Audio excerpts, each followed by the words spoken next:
Bismillahirrahmanirrahim. Kalau yang kita kenal kan la ilaha illallah, kita menyatakan tidak ada Tuhan selain Allah. Kalau apa bedanya dengan kita menyebut Allah, Allah, Allah? Terima kasih Ustaz. Terima kasih Pak Bapak. Pak Hasan. Pak Hasan, terima kasih sekali. Bagus sekali pertanyaan Pak Hasan ya. Jadi ini adalah hadisnya.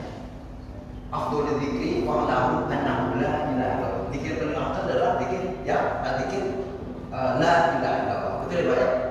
Biasanya imam untuk memimpin zikir la ilaha dia mulai daripada afdhalul dzikri wa'lamu annahu la ilaha illallah. Zikir yang afdal adalah zikir la. Loh, sekarang adalah Allah. Ini afdal. Ternyata Pak, yang datang ke Indonesia ini hadis ini terpotong Pak. Jadi lengkapnya hadis ini sebetulnya ada seorang Badui baru masuk Islam Pak. Badui itu pedalaman di Arab sana. Yang tadinya nyembah berhala Pak. Dia musyrik, menyembah pohon, menyembah berhala. Dia menyembah Tuhan selain daripada Allah. Lalu dia datang kepada Rasulullah. Ya Rasulullah, zikir apa yang afdal bagi saya? Zikir apa yang afdal bagi saya? Dia jawab lagi. Afdhalul dzikri fa'lahu annahu la ilaha illallah. Zikir yang afdal bagi kamu adalah la ilaha illallah. Kenapa? Supaya tertanam dalam jiwa dia la ilaha illallah, la ilaha illallah. Supaya tertanam dalam jiwa dia tidak ada Tuhan kecuali Allah. Karena tadinya dia minta Tuhan selain daripada Allah. Kalau kita dan lahir dari Islam, ya Pak, kita dan lahir dari Islam. Yang afdal bagi kita adalah Allah. Allah. Saya contohkan begini Pak. Makanan rohani apa Pak? Pak Hasan. Makanan rohani Pak. Makanan rohani apa? Zikir. Zikir. Makanan rohani adalah zikir. Itu. Makanan jasmani apa? Makanan jasmani. Nasi. Nasi. Lalu kita bilang sama orang Belanda, makanan yang afdal, makanan yang afdal adalah nasi. Orang Belanda nggak terima Pak. Oh bukan nasi yang afdal, yang afdal itu adalah kentang. Orang Italia Pak, dia bilang bukan kentang, bukan nasi, tetapi apa? Spaghetti. Tahu spaghetti ya? Ada tuh kalau jual di mall-mall itu ya. Nah, itu adalah makanan khas orang Italia. Lalu orang Arab bilang yang afdal bagi dia adalah roti Pak. Roti gandum. Nah, dulu orang Madura makanan pokok mereka adalah orang Madura Pak. Apa? Jagung. Ya. Lalu orang Ambon saung. Nah, jadi rupanya makanan afdal ini makanan apa zahir afdal melihat tempat. Untuk kita di sini afdal kita adalah nasi. Tetapi di Ambon saung, di Madura jagung, di Belanda kentang. Nah, sama juga. Jadi zikir la ilaha afdal bagi orang yang tadinya menyembah selain Allah. Afdal bagi dia, tidak afdal bagi kita. Nah, sehingga ada dalam satu kitab seorang ulama besar dia bilang aku tobat berpikir la ilaha. Aku tobat berpikir la ilaha. Kenapa aku tobat? Karena aku khawatir bahwa kita ucapkan la ilaha. Aku berikrar tidak ada Tuhan. Nyawa aku habis. Kan bersiko. Betul tak? Nah, baju pasar tidak merah, tidak kuning, tidak hitam, melainkan putih. Baju pasar bukan hitam, bukan merah, melainkan putih. Lalu saya bilang baju pasar putih, sama tak? Sama atau beda? Nah, baju pasar tidak merah, tidak hitam, melainkan putih. Lalu saya bilang baju pasar putih, sama tidak? Itu sebagai bapak. Ya, saya sebagai bapak. Yang penting bagi kita adalah dasarnya ada tidak. Dalilnya apa ada? Dalilnya banyak sekali. Banyak sekali dari Tuhan. Tadi saya sudah bacakan surah As-Saff. Ya ayyuhalladzina amanu dzkurullaha dzikran katsiran. Coba kita iman. Hai orang beriman, sungguhlah Allah banyak. Bukan disuruh la ilaha illallah banyak banget. Coba dipikirkan. Nah, hanya saja tadi yang masuk ke Indonesia ini terlalu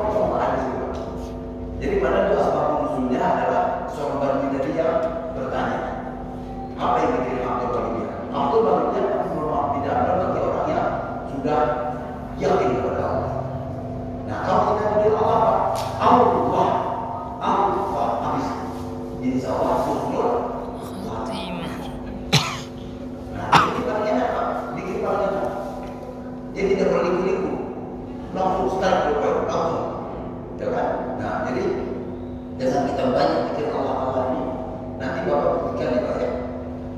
Bapak di toko, Allah kaget. Kalau kaget ini itu Allah. Kenapa? Lidahnya sudah terbiasa juga. Nah, sehingga nanti insya Allah bagi Muhammad pikir ini, waktu dia akan sakaratul maut, dia insya Allah sedang berpikir Allah. Asal nanya itu lidahnya habis khusnul khatimah. Nah, jadi dengan bapak Muhammad pikir Allah ini, subhanallahnya masuk, alhamdulillahnya masuk, Allah Akbarnya masuk, ya Rahman ya Rahim, ya Majid, ya Ghaffar, ya Ghafur, ya Aziz, 99 masuk semua di sini. Betul ya Pak? Nah, jadi ini dikatakan zikir yang paling tinggi. Tidak ada lagi zikir yang lebih tinggi daripada Allah. Yang penting Bapak itu ada yang bertanggung jawab. Jadi Bapak Ibu kalau ngomong sesuatu harus jelas siapa yang bertanggung jawab. Jangan ambil dari buku Pak, buku udah Allah.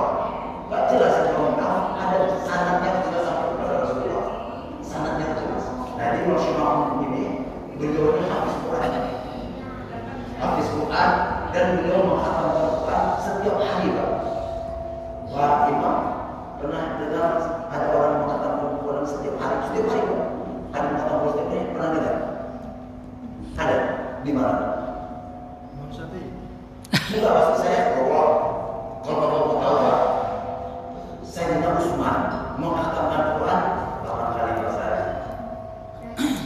Sayyidina Utsman menghatamkan Quran 8 kali. Saya terkejut. Saya baru tahu itu dari Buya Al-Razi Pak. Jadi saya masuk menghatamkan Quran 8 kali. Maksud saya Pak, sekarang ini Pak, ada yang menghatamkan Quran setiap hari. Sekarang ini bukan yang belum banyak sekali ya. Sekarang. Kalau sekarang kemungkinan mungkin yang di pesantren. Tapi setiap hari kita kalau ada pun saya dikasih tahu. Kalau ada yang kata Quran saya lain, kalau saya dikabarkan. Saya yakin sekarang udah kalau 3 hari mungkin ada Pak. 3 hari sekali, seminggu sekali mungkin ada. Tapi yang kata Quran setiap hari secara istiqomah Bapak ya, tidak putus. Ini saya mau 42 tahun belum kata Quran setiap hari. Nah itulah tahun 54 tanggal 14 September 54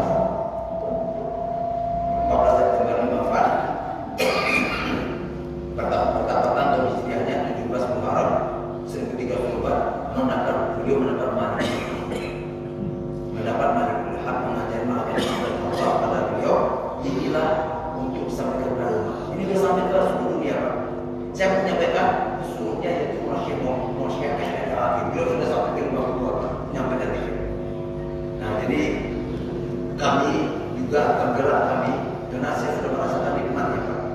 Ini nikmat sekali Pak mengamalkan zikir. Jadi saya takut nanti di akhirat ditanya Pak, kenapa kau sampai dengan zikir ini? Kau ini egois, mau masuk surga sendirian.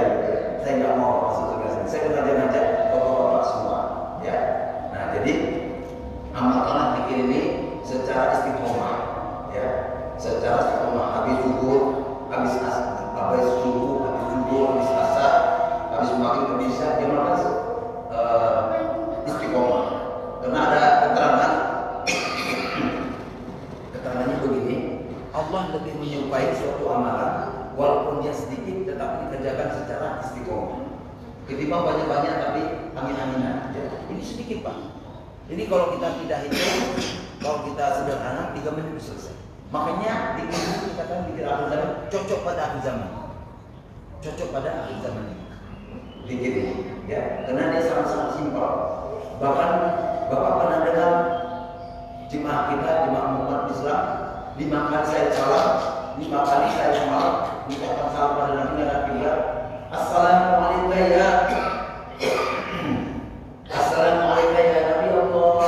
Assalamualaikum ya Rasulullah. Assalamualaikum ya Habib Allah. Allahumma shalli ala sayyidina Muhammad. Saya belum pernah lihat Pak, ada umat Islam yang 5 kali sehari semalam mengucapkan salam kepada Rasulullah. Padahal ini perintah Pak. Coba apa artinya itu di surah Al-Azab di mana? Inna Allah wa malaikatahu yusalluna 'alan nabi ya ayyuhalladzina amanu shallu 'alaihi wa sallimu taslima. Allah beserta malaikatnya berselawat kepada Nabi. Betul ya? Inna Allah berselawat kepada Nabi. Ya ayyuhalladzina amanu, hai yang beriman, Sallallahu alaihi wasallam berselawat kepada Nabi dan ucapkan salam penghormatan. Salam penghormatan kepada Rasul. Tapi diamalkan hukum Islam, maka diamalkannya dia pergi dulu ke Madinah.